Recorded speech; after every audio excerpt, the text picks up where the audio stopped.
Sambung lagi pelajaran kita hari ini pada tajuk yang ke-100, iaitu Al-Quran diturunkan dengan ilmunya, ilmu Allah. Firman Allah Ta'ala, A'udhu billahi minasyaitanir rajim, Bismillahirrahmanirrahim.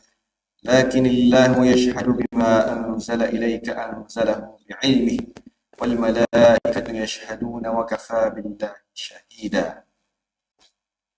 Allah menyaksikan ataupun Allah menjadi saksi kepada apa yang dia turunkan kepadamu, kepada Nabi.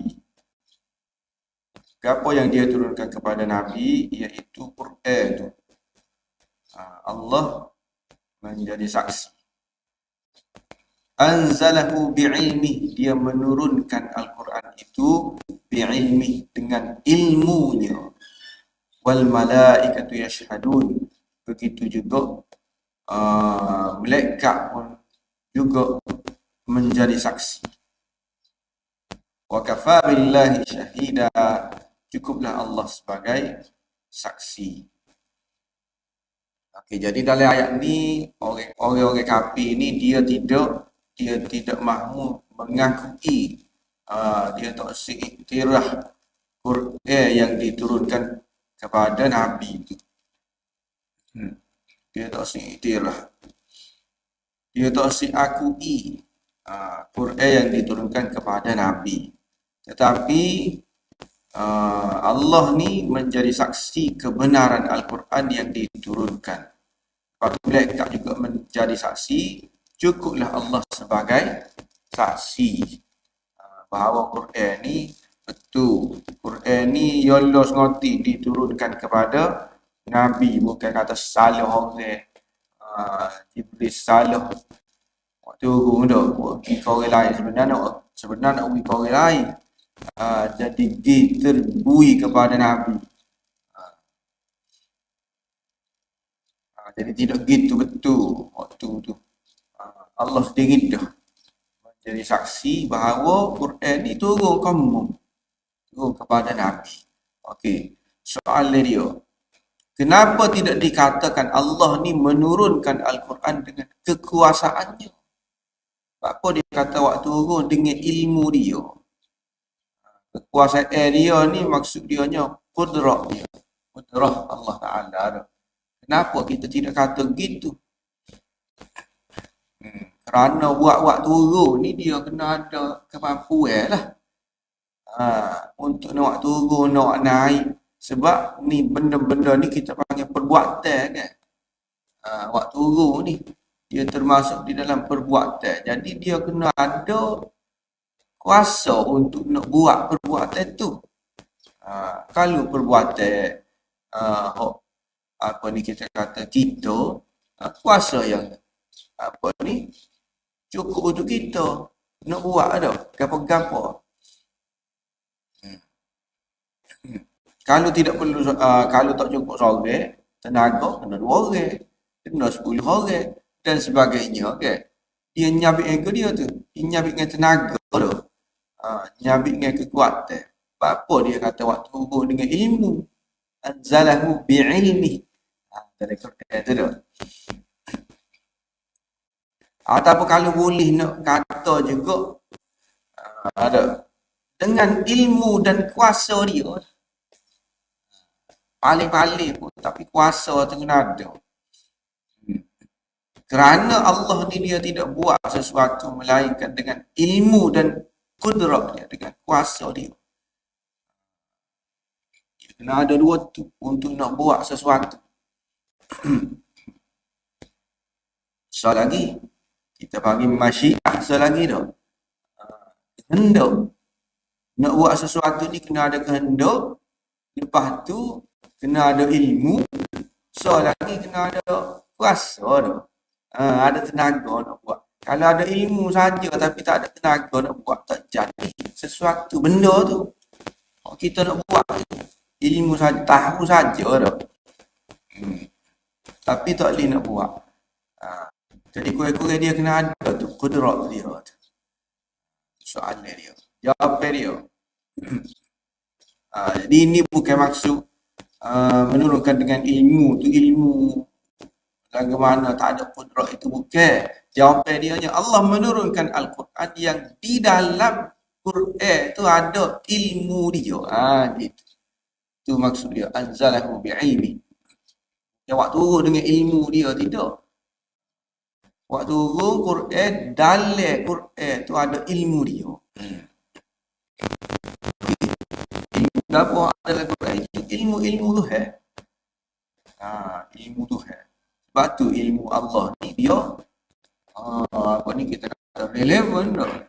Sampai ke akhir zaman. Sampai ke tembak sebab dia paling akhir sekali dan ilmu dia tu duduk dalam tu. Bukan kata apa ada setakat 2000 tahun 2020 cukup lah dah. Lepas tu 2030 2040 ni tak relevan dah ni. Ni dah idea gini ni tak dipakai dah tidak.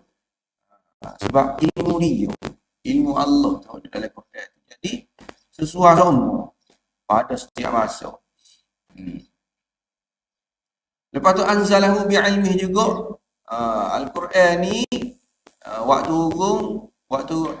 turun Quran yang mana dalam Quran ni ada mengajarkan syariat dan juga hukum hakam Allah. Hukum hakamnya iaitu hukum hakam Tuhan ada dalam Quran tu. Maksud dia gitu. Bukan waktu turun dengan ilmu, kalau tak ada ilmu tak boleh buat. Bukan sebab kita faham tu. Okay. Ada tenaga tapi tak tahu nak buat lah ke mana. Buat ke dia, nak buat onde-onde sebagai contoh ke tak. Tahu apa ni tenaga tu ada kan. PT ada. Tapi kita tak tahu lah nak beli ke apa tak tahu, nak bubuh ni tak. Beli gula ke, nak beli tepung ke tak tahu. Tak boleh buat.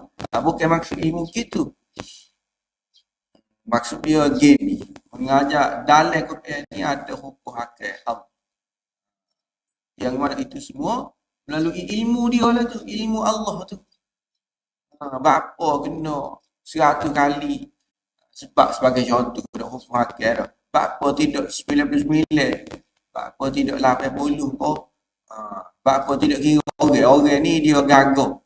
Orang jantan dah. Jadi kita buat 150 sebagai contoh sebab ada. Orang Tino 50. Okay. Apa kita sebab waktu ilmu tu tu. Kita tak tahu. Apa dia cukup gitu tu. Okey. Seterusnya lagi maksud Allah menurunkan apa ni anzalahu bi'ilmihi itu maksud dianya Allah waktu turun Quran itu kepada Nabi dengan ilmu daripadanya, dengan ilmu Allah bahawa Nabi itu lebih layak berbanding dengan orang lain. Berbanding dengan makhluk-makhluk lain. Sebagaimana dakwah orang Yahudi dan sebagainya tu. Dia kata, seperti kita sebut tadi, Allah ni salah. Salah waktu turun. Sebenarnya dia nak waktu turun kepada Bani Israel ni. Waktu turun kepada Nabi kita tu. Lepas tu, puak-puak Syiah pula dia kata sebenarnya waktu turun ke orang lain tu. Waktu turun ke Sayyidina Ali sebenarnya salah dia waktu turun kepada Nabi waktu. Gitu pula. Masing-masing dakwah dia kata salah berlaku. Kira-kiranya Allah ni tak tahu. Sebenarnya tidak. Allah tahu dah. Dia waktu turun tu kepada siapa, orang yang betul dah. Sebab di sini sebut anzalahu bi'ilmi. Dengan pengetahuan Tuhan. Bukan kata salah, tak berasa. Tukar orang. Tidak. Okey. Seterusnya, tajuk yang ke-195, kalimah Allah. Firman Allah Ta'ala, innamal masihu Isa bin Maryam rasulullah wa kalimatuh. Masih Isa bin Maryam adalah Rasul Allah dan juga kalimatuh, kalimahnya. Jadi hak ni nak cerita berkaitan dengan Nabi Isa ni Rasul daripada Allah lah. Dia ni bukan anak Allah bukan, tapi rasul dia. Maknanya kita kata utusan tu anak dia. Lepas tu soal lagi dia sebut di samping rasul Allah tu, dia juga adalah kalimah Allah. Dia kalimah Allah. Kalimah ni apa kalimah? Okey, soalan dia. Kalimah ni dia kata kalam. Kalimah. Daripada pecahan-pecahan tu lah tu. Kalam Allah ni bersifat qadim. Qadim ni dia ada sejak daripada awal lagi. Ada sejak dari azali lagi, itu qadim. Lawan dia hadis. Hadis ni baru. Baru ni sebab kita baru ada tahun 90 baru ada. Sebelum daripada tu tak ada lagi. Itu kita panggil hadis. Qadim ni memang ada, sejak dulu lagi ada dah. Dia tu. Jadi kalam Allah ni bersifat qadim. Kalam Allah ni juga berdiri dengan sendiri. Qaimun binafsih dia panggil. Dia kait dengan tauhid sikit. Tu kalam Allah. Qaim binafsih. Nabi Isa tu pula makhluk. Dan dia ni juga baru. Nabi Isa tu. Innamal Masih Isa bin Maryam Rasulullah wa kalimatuh. Jadi lagi mana Allah boleh kaitkan kalam Allah kepada Nabi Isa? Kalam Allah tu qadim, Nabi Isa hadis. Kalam Allah ni dia boleh qaim bi nafsi, dia boleh berdiri dengan sendiri. Okey. Apa ni? Nabi Isa tu dia kena ada ibu, kena ada Tuhan je buat. Lagu mana? Macam mana kita boleh kaitkan dia ni dengan Nabi Isa? Jawapan dia. Sebenarnya kalam Allah ni bukan maksud kalam ucapan tu tidak. Kalam Allah ni. Kalam Allah ini maksud dia nya apa ni? Kalimat tu ni makna dia nya tanda kekuasaan Allah. Itu makna dia. Tanda kekuasaan. Nabi Isa ni adalah utusan Allah dan juga sebagai tanda kekuasaan Allah. Tanda kekuasaan lagu mana? Iaitu Allah ni buat dia dalam perut ibu dia, Maryam itu, tanpa ada bapa orang lain. Iaitu dengan Tuhan kata kun, jadi kan? Jadi. Itu saja. Cara dia nak tunjuk Tuhan ni bisa. Itu makna kalimat tu. Kalimah kecek. Sebagaimana kita maklum apa ni? Kalam Allah ni qadim, bukan hak tu. Tanda kekuasaan dia. Lepas tu kalimahnya dikhususkan kepada Nabi Isa ni untuk menolak tuduhan orang lain kepada diri dia dan juga ibunya. Apa kita kata? Ada kalau nak kira kekuasaan Tuhan, Nabi Adam pun ada juga dah. Tanda kekuasaan Tuhan tu. Jadi tak ada ibu, tak ada bapa. Ni sekurang-kurangnya Nabi Isa ni ada juga umur kan. Kalau nak tunjuk kekuasaan kan ibu dan bapa tak ada tu. Nabi ada tu, tapi apa Nabi ada kita tidak kata kalimat tu kan. Kalimat Allah apa? Sebab Nabi ada ni tak ada orang bertikai. Tak ada siapa-siapa mempertikaikan apa ni, dia ada ibu ke, ada bapa ke, tak ada. Tetapi Nabi Isa ni orang duk kecek. Orang duk kata Nabi Isa ni apa ni? Anak zina dan sebagainya kan. Dia tak kena sabar dia ni. Tak ada bapa. Ni anak siapa sebenarnya. Orang duk bertikai pada tu. Sebab itulah disebut kalimat tu di sini. Khusus kepada Nabi Isa. Ada kekuasaan dia. Kita seterusnya, tajuk yang ke-196. Ni kita sudah masuk dah surah Al-Ma'idah, habis dah surah An-Nisa, masuk surah yang seterusnya. Firman Allah Ta'ala, Ya ayyuhalladzina amanu awfu bil'uqud, uhillat lakum bahimatul an'ami illa ma yutla alaikum ghaira muhillis saydi wa antum hurum. Jadi, Ya ayyuhalladzina amanu, wahai orang-orang yang beriman, awfu bil'uqud, sempurnakanlah janji, tepatilah janji kamu. Lepas tu, uhillat lakum bahimatul an'am, dihalalkan untuk kamu binatang ternak. Kecuali ada binatang ternak yang tidak halal, iaitu ketika kita berihram tu. Ketika kita berihram, tu kita tidak halal. Nak sembelih, nak bunuh, nak buru, gapo tu tak boleh. Lepas tu, ada lagi hak tak boleh. Illa ma yutla alaikum. Nanti hak akan sebut lepas pada ni. Okey. Hak akan sebut lepas pada ni, iaitu ayat lepas pada ni lah. Dia akan sebut binatang-binatang hak tak boleh makan. Lepas tu, soalan dia, apa kaitan dan kesesuaian antara menyempurnakan janji dengan makan makanan hak halal? Dan juga tak makan makanan hak haram ni. Apa kaitan dia?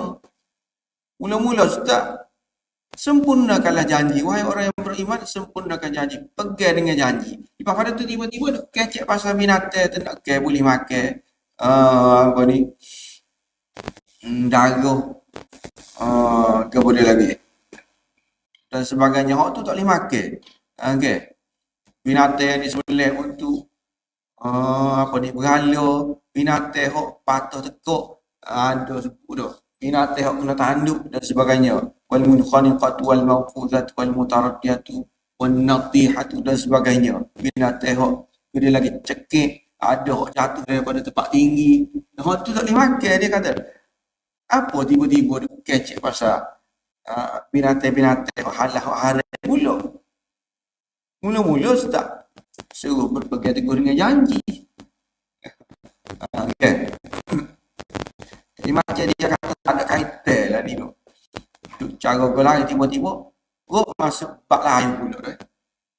Masuk bab lain pun dalam ayat yang sama juga. Tak ada menutup buka bab lain, tak ada. Muka surat lain pun. Sebab ni muka surat lain ni. Sebab tu jadi dia cara bab lain tu. Surah lain ke tidak. Surah dulu, ayat dulu tu. Tapi tiba-tiba tukar gitu. Itu jawapan dia, perjanjian ni bila kita sebut pasal perjanjian, ya ayyuhallazina amanu aufu bil uqud, sempurnakan janji kamu. Janji ni ada dua. So perjanjian kita dengan manusia, sama-sama manusia. So lagi perjanjian kita dengan Tuhan. Tu perjanjian kita dengan Tuhan. Jadi menyempurnakan perjanjian manusia dengan Tuhan ni, iaitu bagaimana nak menyempurnakan perjanjian kita dengan Tuhan. Iaitu kalau Tuhan haram, Allah haramkan kepada kita, dan juga apa yang Allah halalkan kepada kita, maka kita halal. Hak Tuhan haram, kita tak makan. Hak Tuhan halal kepada kita, itu kita makan. Itu perjanjian kita. Bila kita kata kita janji pun nak jodoh. Bila kita janji dengan Tuhan, bila kita beriman, ya ayyuhallazina amanu, bila kita beriman, maknanya kira-kiranya kita sudah memeterai perjanjian dengan Tuhan. Bila aku beriman, maka aku tak si makan adalah benda hak Tuhan tak boleh makan. Aku boleh makan benda hak Tuhan halalkan untuk aku. Itu bila kita ni beriman. Kita beriman saja dah. Tak ada gapo-gapo supa dulu. Sebelum daripada ni kita agama lain, tiba-tiba kita jadi orang Islam, lagu tu juga kita dah. Tidak. Bila kita jadi orang Islam, bila kita jadi orang beriman ni, dia ada perjanjian dia. Hak sebelum daripada ni kita boleh buat, pada tu kita tak boleh buat dah. Arak sebelum daripada ni kita boleh minum.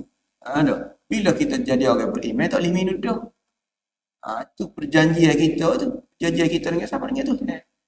Sebab kita beriman ni dengan Tuhan. Okay. Jadi antara perjanjian kita dengan Tuhan hak ni lah. Benda hak halal boleh makan, hak Tuhan kata haram, maka kita tak makan. Okey. Jadi dan juga apa-apa saja yang diwajibkan di dalam Al-Quran itu sebenarnya menyempurnakan perjanjian manusia atau perjanjian kita dengan Tuhan. Jadi betul itu kaitan itu. Sempurnakan perjanjian iaitu apa saja hak Tuhan wajibkan kepada kita dalam Quran, kita tunggu. Itu perjanjian kita. Semua termasuk di dalam jadi taklif berlaku adalah kita panggil jadi mukallaf. Taklif ni maknanya Tuhan akan bertanggungjawabkan. Apa? Sebab kita janji. Iaitu sebab kita jadi orang beriman. Jadi bila kita jadi orang beriman, bertanggungjawab dalam kita ni. Tak sembahyang tak lih dah lah. Kita sudah ditaklifkan dengan sembahyang. Bila kita jadi orang beriman, kita sudah ditaklifkan untuk puasa dan sebagainya dah. Itu perjanjian kita dengan Tuhan. Sebenarnya sangat apa ni kalau nak kira sangat berkait itu tu. Sangat berkait apa tu dengan perjanjian ni. Perjanjian kita dengan Tuhan ni lah. Orang apa ni kalau tengok sekali lah gitu tu. Secara zahir sepintas lalu tu mungkin tak nampak lah dah perjanjian kamu. Tiba-tiba tu kecek perjanjian apa? Kecek soal makan halal haram dulu. Seterusnya kita masuk pula kepada tajuk yang seterusnya, binatang yang haram dimakan. Wa ma akala as-sab'u illa ma dhakkaitu. Ini sebenarnya ayat ni panjang. Ya start dengan hurrimat alaikumul maitatu, diharamkan kepada kamu bangkai, wadamu, walahmul khinzir, darah, daging babi, wa ma uhilla li ghairillahi bih, hak sembelih untuk selain daripada Tuhan.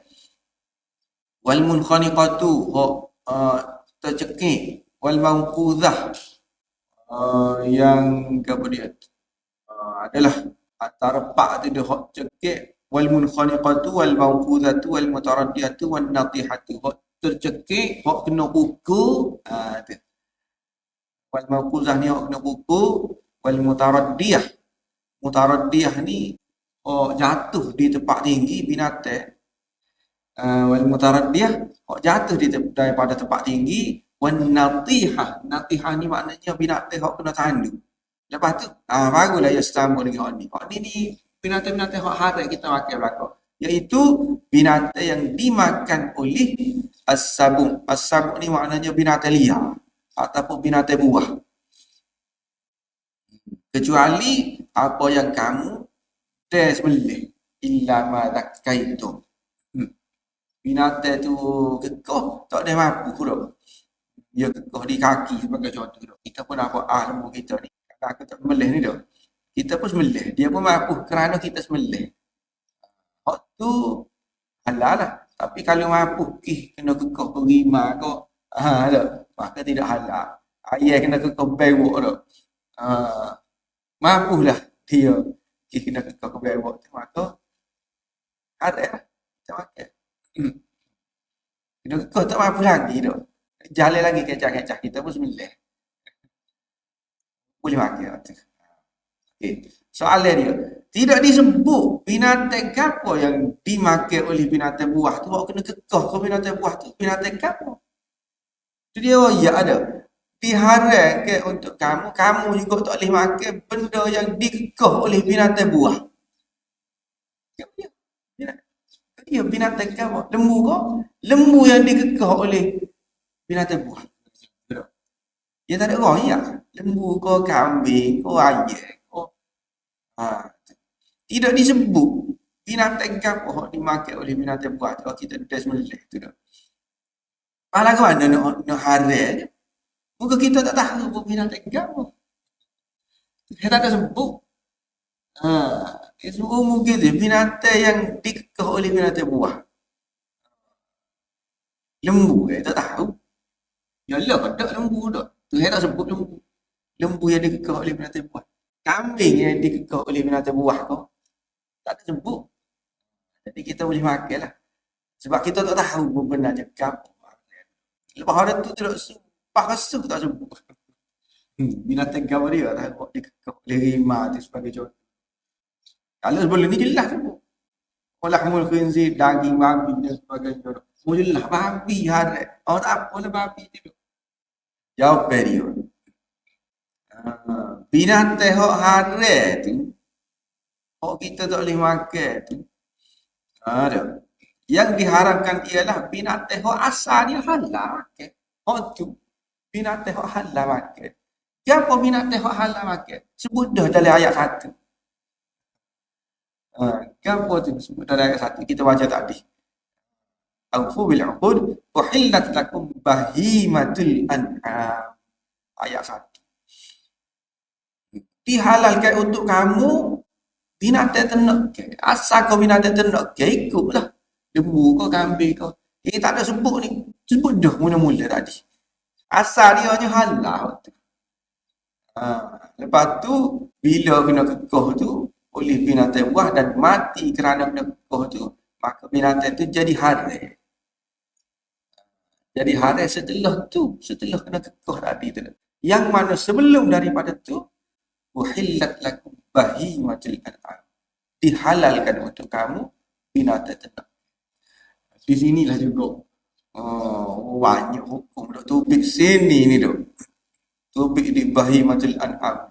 Baktilah orang kata kuro tak boleh makan, landok tak boleh makan dok. Sebab dia kata ulama dia lah. Sebab dia kata itu tidak bahimatul an'am, bukan binatang ternak ke ni. Landok ni orang tak pegang. Landok kepada lagi ikutlah binatang-binatang lain. Kuro kita pegang, kuro ni. Tidak binatang pelihara ada kuro tu, pegang kuro tu. Rare yang tidak boleh kata tu. Umumnya tidak. Umumnya orang pegang air etik tu lah. Jadi waktu halal.